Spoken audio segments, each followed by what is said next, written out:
The divisional round is here. Some say the best weekend on the football calendar. I like week 1. I like the NFL draft weekend. That's a lot of fun, but it's a banger, no doubt about it. And to live up with the gameplay, I had to call up Brett Kollmann. You know, we'll pick some games, find some players that we think are going to swing these matchups. But first, the big news, Mike Tomlin steps away. Brett, what was your reaction? Oh, that's the big news, not Kevin Patullo getting fired, Mike Tomlin. That was, I think we knew about that about two months ago. Yeah. And Greg Roman getting fired? Like, no, that's not going to Also, 2 months ago, I could have told you that. Like, it was time, you know, and me and EJ over on our pod, like we've been talking about this for years at this point. And if you're looking at all the great teams in the NFL, the majority of them to become great had to take a detour through being awful. Right. It's rare to be like a Chiefs type situation where you have Alex Smith and you're making playoff runs and then you trade up and you get Mahomes and then you become a dynasty. Like it very rarely does it go from good to elite. You normally have to be pretty bad first, right? Look at Houston, look at New England, you know, Seattle towards the end of the Russ era, Bills. Like you got to pay a blood debt to be great in this league most of the time. And the Steelers were just never going to be bad. They were always going to trot out some new veteran quarterback, and their defense was always going to be good enough, and the AFC North was always going to be shaky enough where they could squeak out a 10-7 record, get to the wild card round, and get blown out, right? And Art Rooney in his press conference today said that, you know, every year they were in quote-unquote contention with Tomlin, and that they took pride in that, but they weren't really contenders. Mm-hmm. They were in contention to go to the playoffs, but they were never in contention to actually win the whole thing. And I think even Steelers fans over the years have become cognizant of that, and they realize, like, we need to actually be bad. Like, we need to actually, for once, take our foot off the gas, take our hand off the wheel, and just let the bus crash. And that's what they're about to do. And I understand that whoever is about to come in here, which is, knowing their history, it's going to be a young coordinator type, like a Grant Udinski or something like that. They're going to be in charge of probably a bad football team at first, and that's okay. That's what they need. They need to get a lot of these, you know, 2017 Pro Bowlers out of the building. They need to clean up their cap situation. Not that it's like dire, but like there are some bad contracts that they probably need to get out the door. And they need to have a high enough draft pick to get a real quarterback, right? And if you're looking at all of the, not even the great quarterbacks, the good quarterbacks, right? So Joe Burrow first overall, Stafford first overall, Goff first overall, Caleb first overall, Herbert, Daniels, Baker, Darnold, Allen, Stroud, Trevor. That's 12 of the top 16 to 18 quarterbacks. And the lowest draft pick with Josh Allen at 7th overall. Like, they need a high pick. They're never going to get it with Mike Tomlin. So let the bus crash, get a young coordinator in there, get a real quarterback, and we'll see you in 2028. That's how I look at it. I see it the same way. I think they will go young at head coach. I think it's pretty easy to reset some of these contracts, like the Jalen Ramsey contract. We'll see about Cam Hayward, who still was just so impressive once again this year. And then TJ Watt's contract is tradable if you're willing to eat on some of the dead money. So I think that you can clear some cap space. The good news is, I think the trenches on both sides of the ball is still pretty dang good, even without those two veterans that I just mentioned. The offensive line's got a lot of kind of underrated players over there. So I think that you can reset if you find the quarterback. That's the hard part. Maybe it's like, is this the Malik Willis team for 1 year? Roll the dice, see what happens. If it fails, then you can draft a quarterback in the 2027 class. I think all of that would be good. You did mention one thing, though, a young play caller on either side of the ball to be the head coach. There's a lot of names kind of floating around on both sides. Is there anybody that you've heard about that would be like a surprise head coach? Obviously, let's get rid of the Minters and Shulas. Like, is there somebody beneath that kind of floating around that you think has a good chance at one of these jobs? Yeah. Again, Grant Udinski is one that gets brought up. I think Vikings. He's 30, right? Which even by Steelers standards is young. Like their last couple head coach hires, which I think there's only been 2 in like the last 30 something years. They've been 34. Udinski is again even younger than that. Nate Scheelhaas? Yeah, I don't know how to pronounce it, but I've seen that name plenty. He's gonna get a ton of interviews, if not for head coach, at minimum for, like, you know, kind of what Liam had to do, where he was OC with the Rams, but he had to go prove it elsewhere. Because anytime you're an OC under like an Andy Reid, Sean McVay, typically you're going to have to show that you can also call plays not under them. So he might, kind of leave the nest and go be an OC somewhere and then be a head coach like a year later. Kind of like, the Nick Caley idea in Houston is like spend a couple years calling plays in Houston, get your feet wet, and then go be a head coach somewhere. Clint Kubiak, is somebody who gets brought up with the Steelers a lot. I could see that. Mike McCarthy is from Pittsburgh. I'm not looking at him as a head coach for them because, again, I think they want young, but I think he would be a great OC hire that could also help a young head coach kind of get used to that. And I know Mike McCarthy is probably going to get head coaching interviews, but if he's not getting it this cycle, I just don't think he's going to get one. Yeah. So at that point, he's moving into like that, like whatever the offensive version of Vic Fangio is, right? Where it's like you're the sage veteran, old offensive coordinator, the Tom Moore type.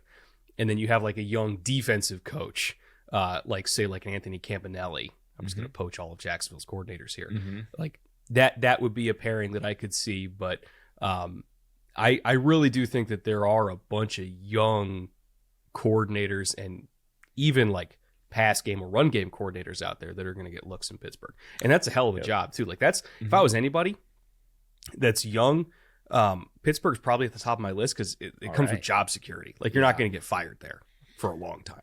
Yeah, I think I see that with the Giants kind of job for a lot of it too. So I think the Giants would be my top, and obviously with Lamar Jackson with the Ravens job, I would put the Steelers very high up on that list. And I think a lot of it's going to come down to like Cam Ward evaluations versus like Fernando Mendoza evaluations for the Titans and the Raiders, Michael Penix evaluations with the Falcons. So some kind of legacy jobs, and then also some how much do you trust this unproven quarterback jobs, but it makes it very interesting. So I think Rotopad and I are going to go hit on all the head coaching stuff later in the week.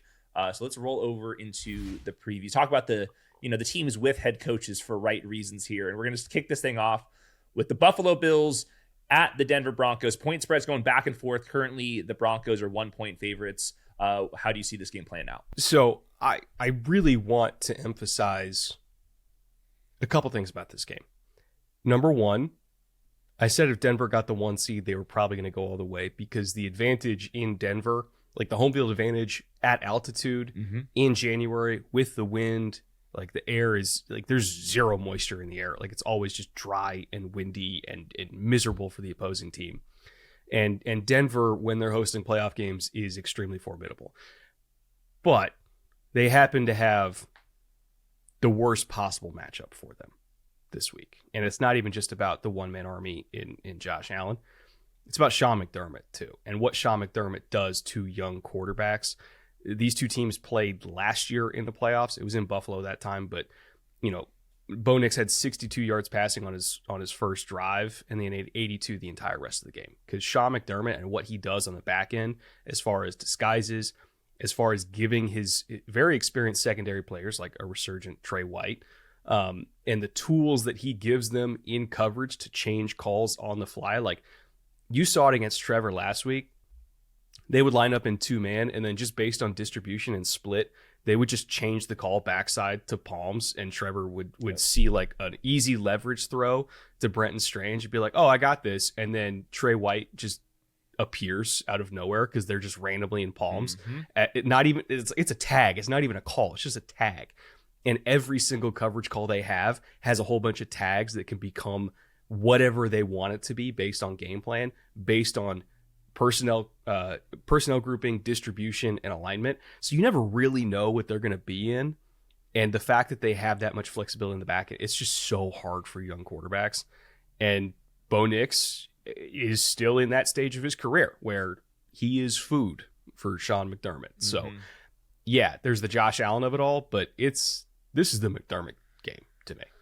Yeah, let's say on the Broncos side of the ball, I had the same exact notes. It just can't be fooled by Sean McDermott. And the data is they're 5th in EPA, the Bills defense, when they change the coverage shell post-snap. And that's exactly what we're going to see. Like you mentioned that with Trevor Lawrence. Bo Nix is an even like more inexperienced quarterback than Trevor Lawrence. I think Bo Nix has some athletic capabilities and the physical tools that you're looking for, but still I think kind of needs to be groomed with Sean Payton and keep him on the rails. So I think that's going to be where I think the most boom bust element of the game is Bo Nix going to get fooled, or when they roll out those big bootlegs, so you throw the ball over the top. My other note was just Courtland Sutton is like a huge part of their pass game, but the Bills have really good outside corners right now. Tre'Davious White out of nowhere last week was phenomenal, and then obviously Benford is a really good player. So like, is there another answer? Maybe that's RG Harvey this week, because the Bills linebacker, defensive tackle play right now, defensive end play is not all that great. So you're gonna need somebody else to step up. I don't think this is gonna be as simple as just like Courtland Sutton just dunking on everybody else, just because the Buffalo Bills' best players on defense right now, to me, are the corners. And quite frankly, if you are getting a whole bunch of chunk plays against Buffalo, they're okay with that. Because that means that Josh Allen's getting on the field more. And this is kind of a weird stat, but it's shown up consistently throughout the year. So they allowed 150 rushing last week and still won time of possession considerably. Like they had 62 plays to 54. And so the Bills are very much like an all or nothing type of defense, especially in the run game. They either get tackles for loss or they give up explosives. And if you're looking at all the games where they gave up 185 plus rushing, which I believe they had 6 this season, they still had time of possession advantages in 4 of them, and they still won 4 of them. So they don't really see their run defense as a liability because, again, it's just, okay, we gave up an explosive, we gave up a touchdown or whatever. Like, we still have Josh Allen, and we think if there's 12 possessions in this game, we're going to score in a higher percentage of those 12 than you are. And we'll take the explosives in exchange for time of possession and in exchange for the times where we do get a tackle for loss. Because now you're in 2nd and 12, and our pass defense is so good that if you're in 2nd and 12, you just waste a drive. So that's how they kind of operate here.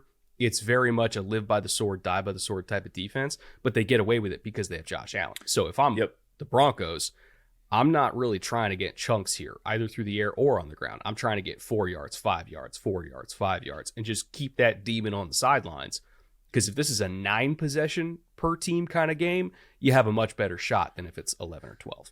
Yeah, that's why I keep coming back to RJ Harvey being the guy that's going to have to step up, because he's been very inconsistent, and we've seen the Broncos pass the ball more since that J.K. Dobbins injury. They got a backup center out there, but the rest of the offensive line is really good. So I think that's the saving grace for the Bo Nix versus Sean McDermott is, what if you don't have to use them all that much? Maybe there's not that many 3rd and 8 situations because Denver can actually run the ball effectively behind, a protector of the year candidate at Garrett Bowles. Their guards are really good out there. They've got a veteran right tackle on top of that. And then the Buffalo Bills, when they're in nickel, it's the 2nd worst yards per carry allowed in the NFL since week 9, 31st in rushing EPA allowed. So I would say the counter is the trenches mismatch on this side of the ball, I think is pretty evident. So hopefully they can stay on script, keep Josh Allen off the field. But I think more importantly is keep Bo Nix away from 3rd and 10s when here comes the Sean McDermott madness. So I think that's that side of the ball there. Also wanted to mention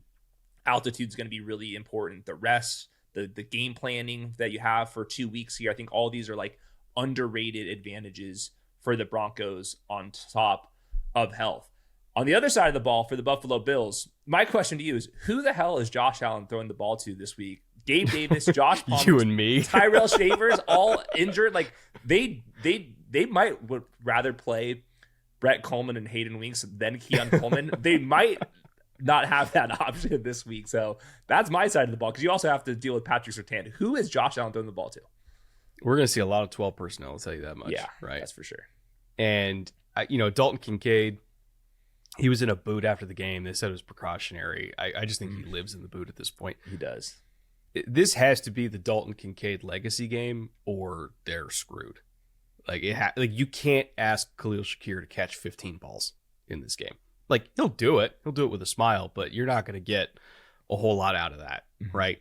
So they need their tight ends to contribute. They need to use the gravity of Khalil Shakir to open up their tight ends, which they've done well this year. Last week we saw it again. You fake the screen to Khalil, everybody dives on it, you hit a tight end for a touchdown on a pump and go.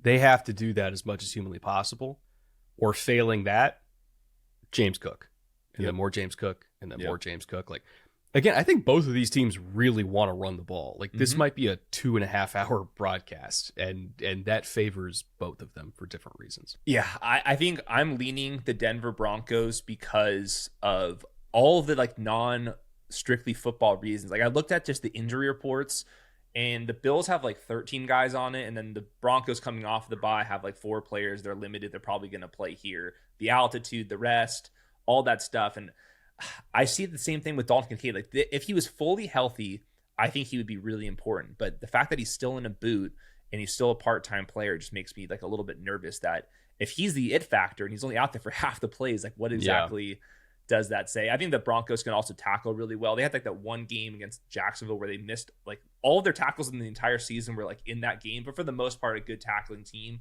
And obviously you have to do that. The Josh Allen game from last week was like tremendous. Like he almost threw a no-hitter. Like he almost had literally zero negative plays. I couldn't believe it. I think he's going to have to do that. Obviously he does that more times than not here, but I got this one 21-20, low scoring, quick game. Like we keep mentioning here in favor of Denver. Do you have a game prediction? I'll go 19-17 because there's going to be something weird. Okay. I don't know what it is yet, but there's going to be something weird. I'll go 19-17 Broncos. All right, Broncos. Later on that day, 49ers versus the Seattle Seahawks here, a rematch from just a couple weeks ago where, you know, Brock Purdy didn't have Trent Williams and he had no time to throw. They couldn't run the ball. It was disgusting. So the 49ers are trying to make us forget about that game, but it did just happen. So this one, Seahawks favored at home.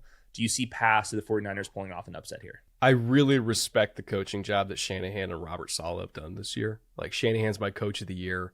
Robert Saleh is my assistant coach of the year. They've been phenomenal. And if this team was fully healthy, I do think the 49ers would beat them just because of how insane this coaching staff has been. And that's not taking anything away from the Seattle coaching staff. But they don't have enough bullets in the gun. Like they already lost Kittle. I think they're getting Fred back this week, but again, he's coming off a shattered ankle. So that's insane to me if he plays. Like that's just like incredible. It's wild. That's one of the craziest miracles of modern medicine that I've seen in a while. Like we watched that dude's foot be at a 90-degree angle like 2.5 months ago, and he's about to play in an NFL game. But I don't think Fred is going to be able to make up the gap here just with all the guys that the 49ers have lost. I don't know if we have clarity on if Ricky Pearsall's playing, but even if he is, he's going to be 70%, right? Yeah. And I don't think they have enough left to beat a team as good as Seattle, because Seattle in its own right is inarguably one of the 3 best teams in the conference. When healthy, I would say they're top 2, with the 49ers probably being their only rival when the 49ers are healthy. And so it's a tall task to beat Seattle as it is, let alone when you don't have everybody. And also, the one offense that has really threatened Seattle recently has been the Rams, and that's because Stafford, if you're looking at a depth of 16-plus yards, Stafford had 11 throws in that game that went 16-plus yards down the field. The last time Purdy played him, he had 2. Mm-hmm. So you need to be able to stretch the field vertically and horizontally and be able to access every individual blade of grass if you're going to beat a defense as good as Seattle, because they have so much speed and they have so much range on the back end, not to mention their pass rush.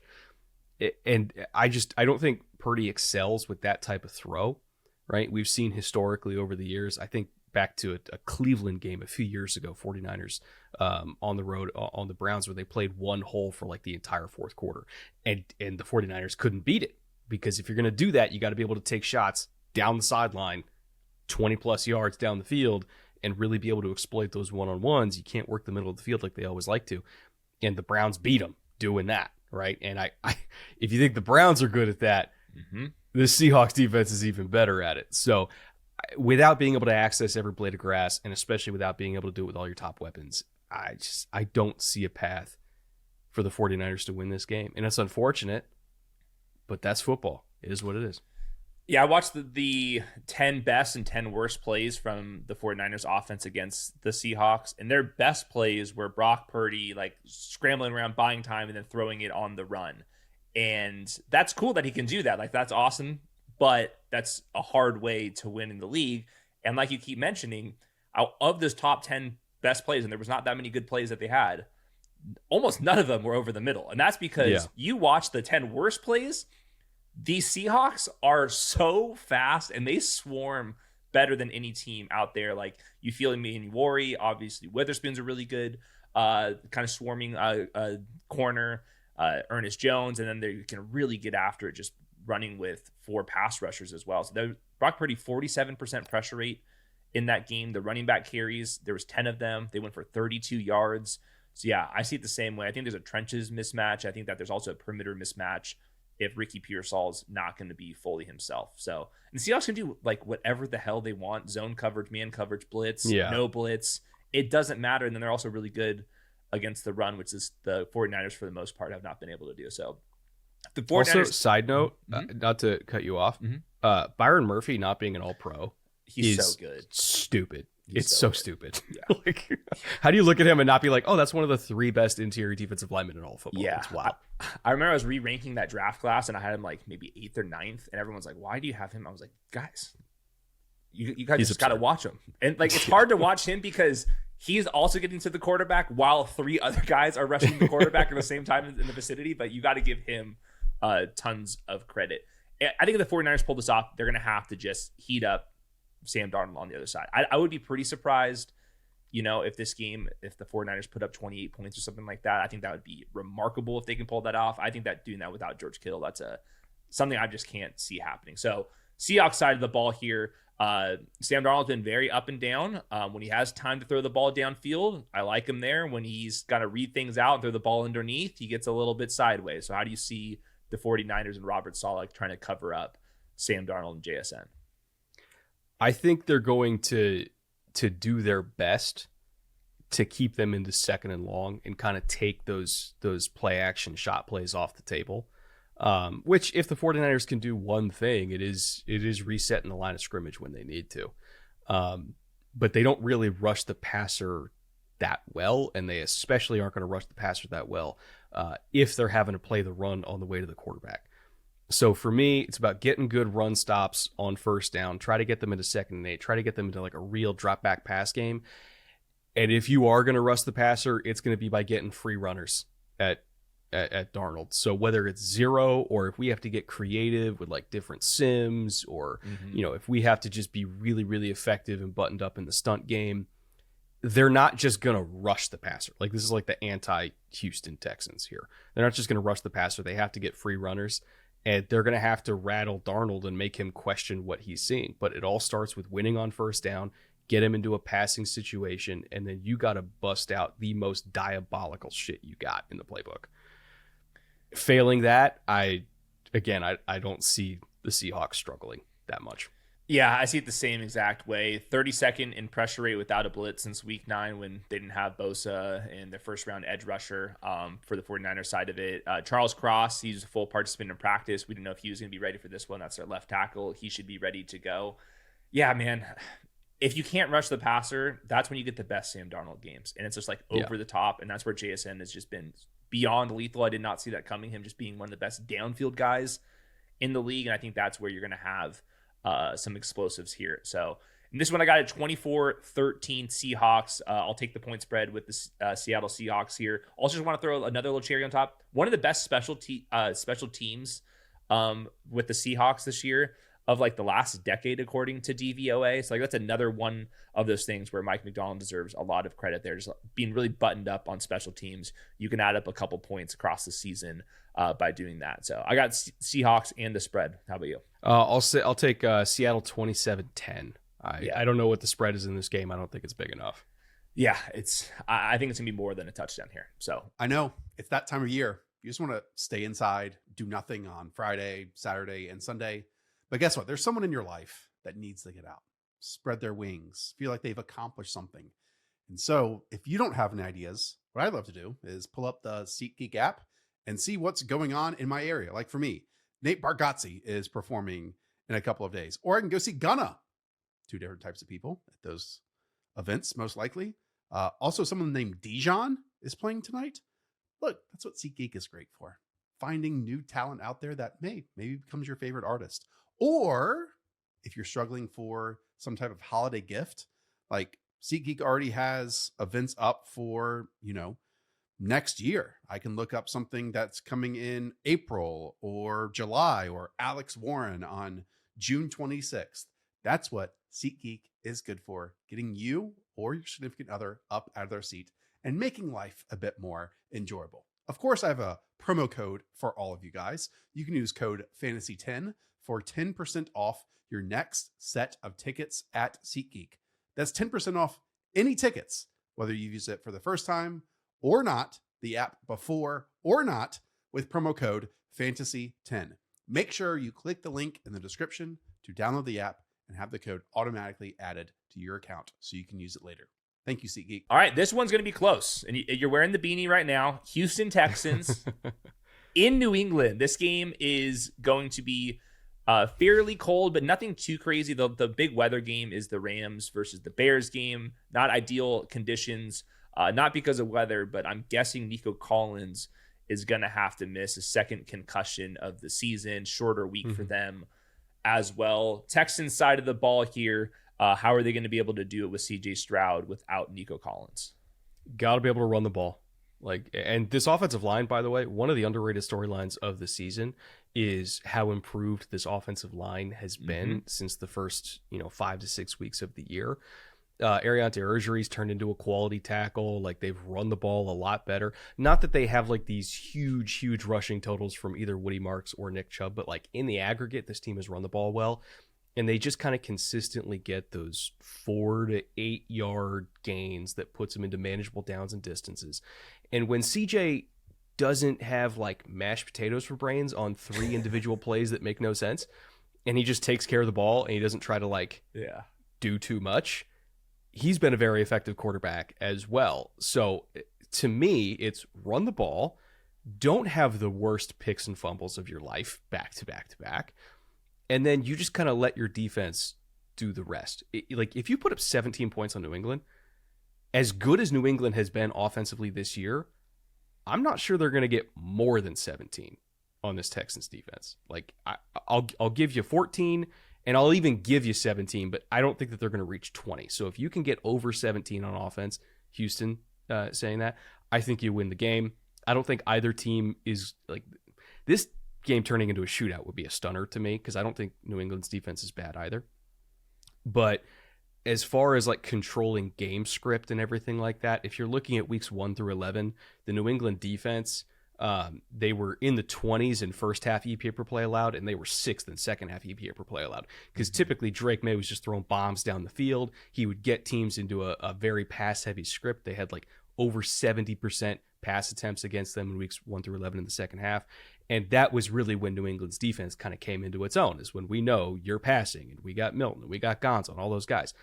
But if this game is close in the second half and the Texans can run the ball and you're not really getting into that pass-heavy script, the New England defense is not as effective when there's actual balance against them. So, again, CJ, don't turn it over. And we know that, the Texans defense by far is the best individual unit in this game over the Texans offense and over New England's offense and defense. You let them win it for you, but you just can't spot New England 3 turnovers, because they're going to be a hell of a lot harder to beat than the Steelers will be if you give them 3 extra possessions. Yeah, that was just a pitiful game from CJ Stroud. And at the same time, he was still making some downfield throws right on the money. So you just need more of that and less of the scrambled eggs brains from him. So I see the same way. The offensive line, it's not good. It's not the worst offensive line in football. It's okay. Yeah, it's fine. They're handling it. It's enough to win a close game. You kept saying 17 points, which is funny. My game prediction is 17-16. So we both met at that exact same line there. I really don't see, if Christian Gonzalez can play, just could Hutchinson and Higgins, are they good enough to go beat Christian Gonzalez on the outside down the field? And then are we really serious about the offensive line and running the ball with Milton Williams? I think Milton Williams, you just felt his impact. I think he is the new ingredient for the Patriots defense, who has not really faced anybody, but Milton Williams out there. You felt his presence last week, collapsing pockets, getting to Justin Herbert. Can they prevent that from happening? Because they paid him for $100 million for a reason. So We'll see. I think the Texans are going to struggle moving the football for the most part, but I also think the Patriots will on that side of the ball. My most important player in this game is Will Campbell. So I'm not sure what you've seen from him as a rookie across the season, but in his last 2 games coming off of that injury where I'm sure they're trying to rush him back because all these games are super important, I saw him lose with power or against power to Khalil Mack, and I watched him lose against speed against Owe last week. And I would also mention the other rookie, Jared Wilson. He's also just not playing very well. Big test against not 1, not 2, not 3, I would say even 4 or 5 defensive linemen that you're going to be going up against with Houston. Could Will Campbell step up, live up to the hype in the worst circumstances possible coming off of injury against a couple of defensive player of the year candidates? What do you think about Will Campbell versus these edge rushers? Will Campbell, the hurt version of Will Campbell, I'll say that, is the reason why I'm confident that the Texans are going to win this game. Because a healthy Will Campbell has been a quality tackle this year. Campbell coming off an injury is getting smoked by a Chargers edge rush rotation that, while also effective in their own right, is not Will Anderson and Danielle Hunter. No. I think that is a massive mismatch. This Patriots offensive line against this Texans defensive line. Not that I think the Texans offensive line itself is going to fare all that well against New England's front. But, like, again, if we're looking at the gap between good on good here and good on good, like, Texans defensive line it's so much better. It's so much better. So I think Will Campbell is going to struggle against Will Anderson. I feel like especially Danielle Hunter and the power he brings, like the reach advantage and the power advantage for Danielle Hunter, that's also kind of a nightmare matchup for Will Campbell. If you put them right next to each other, or if you're running load fronts at those 2 rookies and they say, here, handle these stunts, that's a recipe for disaster. So it's not that I think Drake May is going to struggle. I think it's that Drake May is not going to have time to do the stuff that Drake May does well, right? Yep. So yeah. I don't know. Yeah. Drake May was so dynamic throwing the ball down the field. Like, that's, to me, like the big thing is he going to have time to throw the ball down the field, where he's like the most special player in the NFL? It was like Drake May down the field was the best thing that we had across the entire league. And when the Texans have given up points, and it's very rarely happened, but it does happen on occasion, it's kind of just like downfield shots. Like at times you can get Lassiter a step over him. Same thing with Stingley. Pretty aggressive players, but on occasion you can beat them down the field. I don't know, man. Can you live with that? Are like, you? How many times a game can you do that though?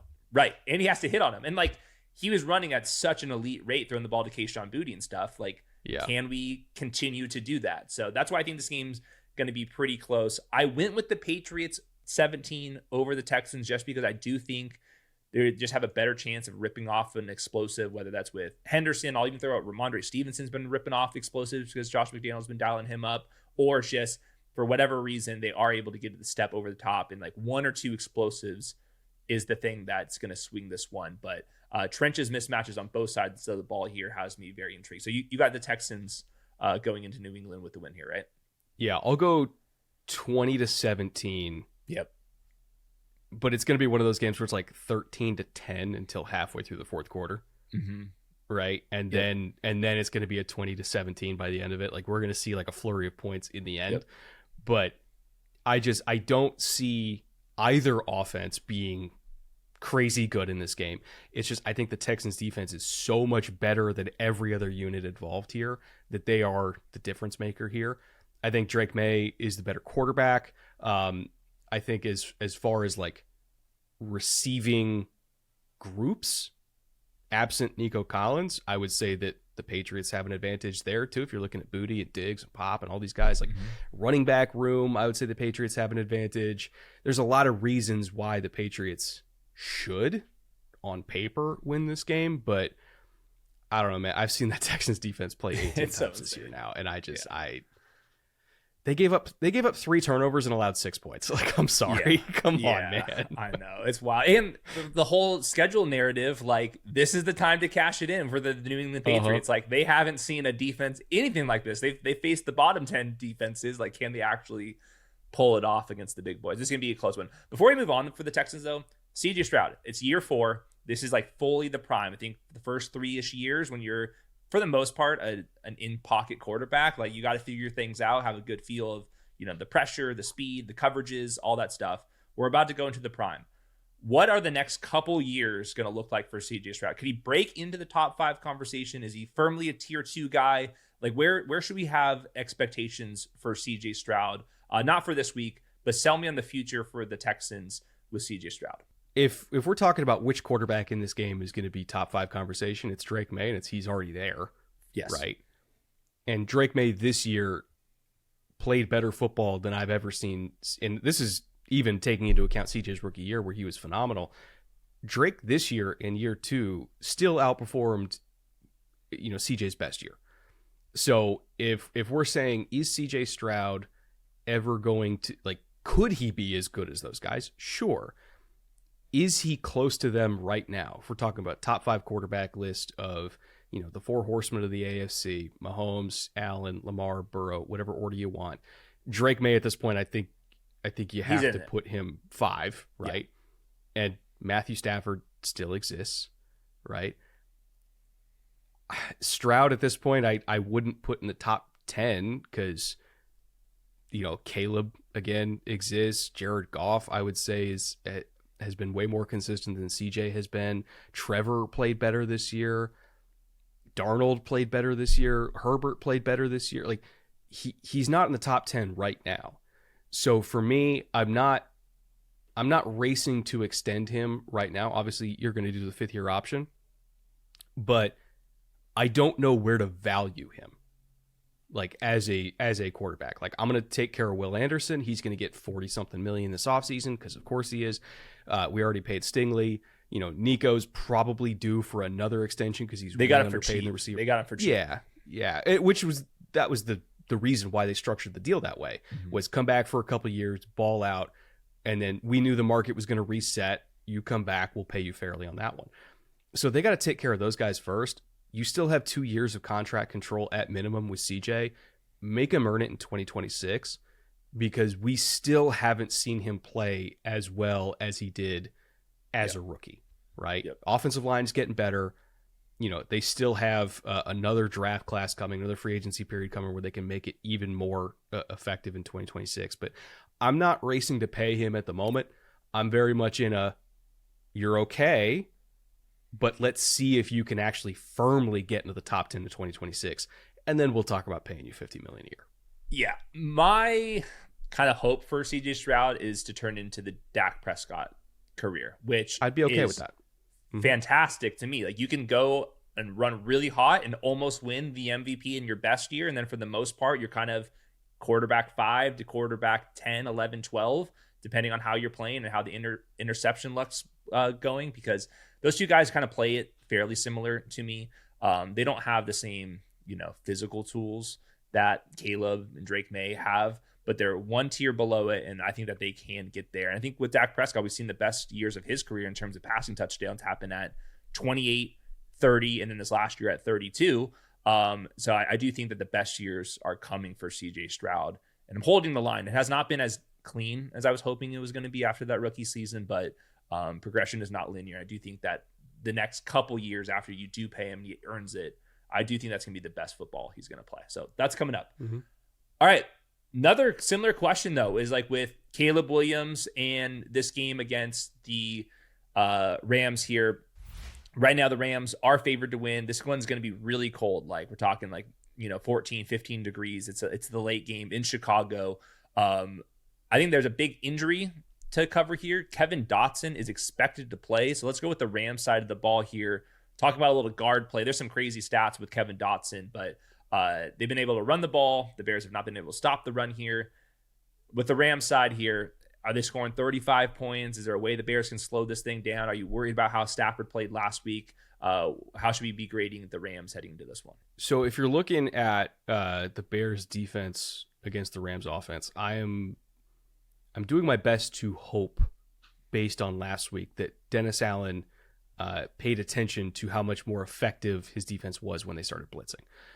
And Dennis Allen, to me, a lot of the time, he kind of does his best Gus Bradley impersonation, which is, we are playing static cover 3. We are playing static cover 1. You know what we're in pre-snap. Mm-hmm. We know you know what we're in pre-snap, and we trust our guys to win. It became very apparent this year. They don't have the guys to win. And he was not adjusting. He was not disguising anything.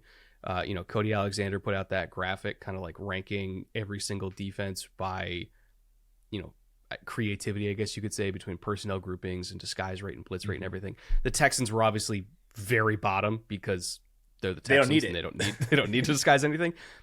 The Bears were eighth fewest as far as like that kind of smoke and mirrors ranking, I guess you could say. And they're not good. So no. I look at what DA likes to do, and it's not effective, and especially it's not effective against Sean McVay type guys who can pick apart, hook droppers with the best of them. But if you're looking at the second half of that Packers game, their blitz rate jumped from 22% to 45%. Their early down blitz rate jumped from 16% to 60%. And that's a big reason why the yards per carry for the Packers dropped from 5.8 to 0.9. So again, long way to go, short trick of water. I hope that DA learned from that when he blitzes, good things happen because his guys can't win on their own. So you just got to throw bodies at the problem and see if Stafford and that offensive line can sort it out. But like, you have to be aggressive. If you're not aggressive, you're going to die. Yeah, 27th in pressure rate, turn up the blitz, see what happens. Like someone like Kyler Gordon coming back, he's just not the same player too, and he was really impactful early on, and they're like really shutting out like opposing slot players, which I'll throw like Puka kind of in that conversation, just the way that they use him. But he got beat a lot of times, kind of just sitting in zone coverage. It was like did not have the explosiveness to like get back to the ball or go chase somebody down the field. So I don't like that in the secondary. So you're just gonna have to throw some stuff at the wall. I just don't see the Bears stopping the Rams. And it's not even just the Matthew Stafford and Puka and then Devontae Adams when he's fully ready to go. The ground game just moves everybody. I wanted to bring up Kevin Dotson once again because in weeks 1 through 15, the Rams averaged 5.5 yards per carry running behind the right guard, which is Kevin Dotson. In the last 3 games, that's dropped from 5.5 to 2.5, and that's because they were dealing with the backup. When they can push the interior with Kevin Dotson, this offensive line is just totally, totally dominant, and they can do that with either one of the running backs. And the Bears this season, they're 30th in average depth of tackle on carries. They don't have T.J. Edwards or Noah Sewell at linebacker. Both of them just went to IR the last couple weeks. So even if Matthew Stafford is like missing some throws like he did last week, I don't know if there's the finger or just bad luck or whatever the hell that was, they were still super effective in terms of success rate running the ball. They're always having these long drives, even when the explosives in the air aren't hitting, which they typically are. And I just don't think that the Bears, even if they are bringing pressure with blitzes and that's getting home, I do not see them stopping the Rams rushing offense. So I'll be taking some Kyron stuff. I'll be taking some Blake Corum in the underdog pick'em lobby, certainly. And I just don't see how you're going to be able to stop this Rams. I look at the last 11 games, they're averaging over 35 points. I mean, that's ridiculous. So the game totals for this is a lot lower. I think the Rams are projected for like around 27. I'll go 34-24. I don't think you're going to stop the Rams offense here. We can talk about the Bears offense and if they have a chance, but I think Rams are scoring 30 plus. I'll say like 27-24. And I know what the score is going to be. It's a question of who's actually going to have the 27. Ooh. Is that Caleb final drive? Is he going to pull it off? Is that what you're going through? The Brett Kollmann brain simulations here? It's not even that. It's one of those where it's like, okay, I think this is going to be the rare game where the Bears have the lead in the fourth quarter and they're going to have to defend it. Oh, no. And then I feel it's one of those where like the Rams are going to score late and then there's going to be like the one last drive. And, you're basically just hoping that the clock runs out before Stafford rips your guts out. I'll go Bears.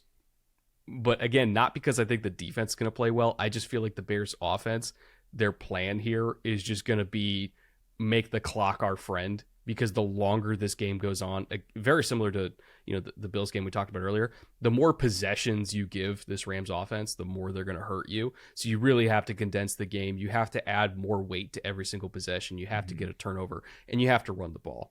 Weird stat, by the way, the Rams defensive line has the second fewest tackles for loss or no gain against the run out of anybody in the NFL. That's shocking. Right? It's crazy for how good they are as a pass rushing unit. Yeah. And as a unit, total tackles for loss or no gain, they're only barely ahead of Cincinnati, who's dead last. So they do give up, a bunch of kind of meat and potatoes type of runs. So to me, the only defense the Bears have is their offense, and it's keeping Stafford off the field. That's part of the reason I'm going 27-24 is I just don't think we're going to have enough possessions to get to 30 plus in this game.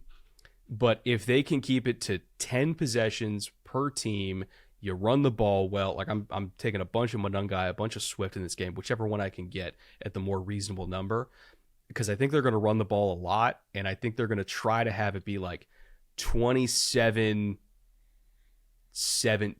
entering the fourth quarter, and then you are just holding on for dear life. And you're praying to God that you can outlast them. Yeah, I did not realize that the Rams had like not been, just like pushing the pile on defense against the run. I know that they're typically a little bit lighter in the box and stuff, and they're almost like kind of daring you to run it. But like you think of just like Verse and their defensive tackle depth in Byron Young, they would also be able to hold the line, but apparently not. I was kind of thinking like this is going to be the week. Like, is this the week where Emmanuel Forbes drop off is too much? Is it this the week where Quentin Lake comes back from injury? He doesn't seem like he's fully himself. And they're trading for players, and they're not really playing those guys. And like the secondary is actually the vulnerable side of this one. So I do think the Bears are going to be able to move the ball on offense here as well. And maybe the player I'm like hoping for, could we get like Rome Odunze just dunking on Emmanuel Forbes? Like, when's the last time we've seen like Rome Odunze just like be a guy? We've seen flashes. It's been months at this point. This would be like the perfect matchup where you have like a good 75 pounds on Emmanuel Forbes. Like, let's see this. Like, I'm asking Rome Odunze to step up here. This would be a game where I think you're going to need a former top 10 pick to play like it. Emmanuel Forbes, I praised him going into the first Panthers game, and then he immediately got destroyed. Yeah. He's given up almost half his catches for the year just since week 13. He's given up more than half of his touchdowns for the year just since week 13. Yeah. So I don't know what happened to make this Rams DB group regress as hard as they have, but this was the number one defense in the league as far as points per game allowed for like 70% of the season, and in the 30% since then, they're 28th in points. Yeah, they're getting cooked. Like they're like bad, destroyed. Now. Yeah. So again, that's why I say like the Bears, if you want to stop the Rams, you just don't let them have the ball, because this Rams defense is not that good right now. Mm-hmm. And basically all they got is we can rush the passer. Yeah. But if you don't let them get into that pass rush situation, like they can't cover anybody. They can't really stop the run effectively. So I do think there is a very viable path for Chicago to win this game. It just involves working the clock to their best ability. Yeah, and then also the Rams pass rush. I mean, the Bears offensive line is just really damn good. They're gonna have to figure out the left tackle spot because they got two edge rushers. But Ben Johnson, if you and I know that's the weak spot, Ben Johnson knows that's the weak spot, and I really trust him to kind of figure things out, especially if the problem the first half, him coming out at halftime, seems to have all of the answers there. Last question for you on this one. Colston Loveland. In fantasy football, my relationship with elite tight end is pretty complicated, because I think sometimes we put young tight ends up into that mix that maybe don't deserve it quite enough. Colston Loveland looks incredible.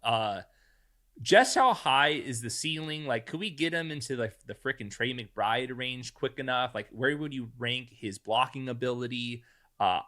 I'm loving what I'm seeing from Colston Loveland. Like try to hold me back here, because I'm about to go all in next year, I think. He is their number one receiver. Definitely. Right? He's their best offense, tape, I think. Yeah, absolutely. In an offense with DJ Moore, Luther Burden, and Rome Odunze. And I'm not totally convinced that all three of those receivers are going to be back in 2026. And he already clearly is Caleb's favorite out of everybody. Like, when he needs a big play, he's looking Colston's direction. And it's been that way since like week 7 or 8. Mm-hmm. So I think he is one of those rare tight ends that, like, obviously you love the height, weight, speed, receiving ability, but he also really does block his ass off. I agree. He doesn't win all the time, because I still think he could add a little bit more weight, but like, this is not a Jimmy Graham type thing where he's a receiver in name only. He legitimately does block. He legitimately does wide tight end stuff. And so he's going to get the benefit in this offense that a lot of wide tight ends get, right? Where you're putting your hand in the dirt, you're faking that you're going to block against a very outside zone heavy run game. You're running that deep cross. It's wide ass open. You're going to get 40 yards a game just on those. plus all the other stuff he does as a big slot. I would put him up there with Trey McBride as far as like who I'm prioritizing next year in fantasy. And I this is a question I want to ask you. How many wide receivers deep are you getting before you're drafting Trey and Colston because of the advantages they give you at the tight end position?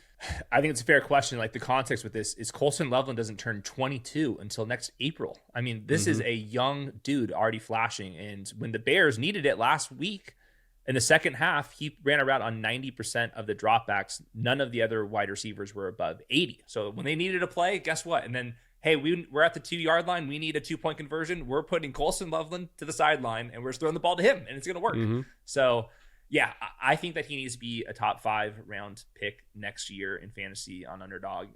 No doubt about it. I think that he's like an emerging superstar, and I think we've already seen that. And I'm super encouraged with him. So lots of good tight ends from this class, but I think Colston Loveland will emerge as the best one. All right, I lied. I have one more question. Fernando Mendoza, I haven't watched these prospects yet. We got, obviously, the finals coming up, I think, next Monday. Is Fernando Mendoza easily the first overall pick? How would you kind of compare him to some of the other prospects that have gone in that range recently? Yeah, he's the number one guy. Like, I would be stunned if it's anybody but him. If you're looking at combination of physical tools, experience, like just overall mentality, like, he is just as much of a psychopath as Tom Brady is. It manifests slightly differently. So if you're looking at him in interviews, but like, as far as being all about ball and just being obsessed with football and the intricacies of being a good quarterback and a good leader, like the conversations between him and Tom, I think would be phenomenal to have on camera in the pre-draft process, because they are wired very similarly as far as their intensity and their passion for the game. And it also helps that he's 6'5", 225 and has a hose for an arm. Now, are there things that are slightly concerning? Sure. Indiana's offense, very RPO heavy, very shotgun heavy. It's like a 2.5% under center rate. So there's stuff that he has to learn when it comes to translating into pro style offenses. But I do think that he is wired the right way to do that. And there will be growing pains, just like there were growing pains with a young Matt Ryan, who is his most common comp, and I kind of agree with that. But if you're looking at the long-term projection of what Mendoza is going to be in the NFL, by year 2, year 3, he's going to be a very quality starting quarterback. And by year 4, year 5, we're looking at him as like a top 10 in the league type of guy. Okay, we've had quarterbacks go first overall in a lot of straight drafts here, but Bryce Young, Caleb Williams, Cam Ward, Fernando Mendoza, those 4, how would you kind of sort those 4 out as prospects only? So is Bryce, Cam, Mendoza, and who? Caleb 1. And then I would probably say Cam 2, because he's also a psychopath and ultra competitive and super smart, but he does have a little bit more of just the kind of creative toolsy stuff to him than Mendoza. But him, it's like Caleb's 1, and then 2A is Cam and 2B is Mendoza. So they're both kind of worthy of that pick. And then I would probably put Bryce as 3 there out of those guys. All right. I think my homework assignment is, at halftimes of these games on the wild card, after these games, I'm going to turn on some Fernando Mendoza tape myself and grind this one out. Dude, watch the Iowa game. There's a couple throws in that Iowa game that are stunning. And one of them, it's not even like a huge yardage gain, but early in the fourth quarter, he throws a seam ball where he knows he's about to get smacked in the face.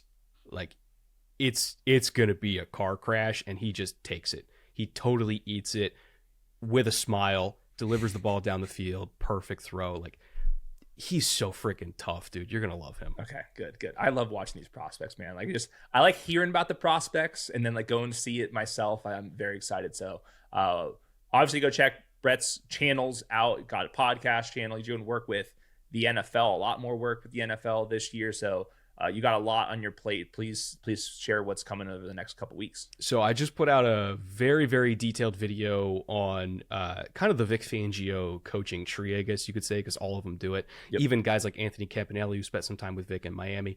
And it's about how they structure their coverages to take away number 1 receivers. And you see this style of coverage and this style of defense all over the NFL. So it's not just an Eagles video. It's really for every fan base, because everybody does it.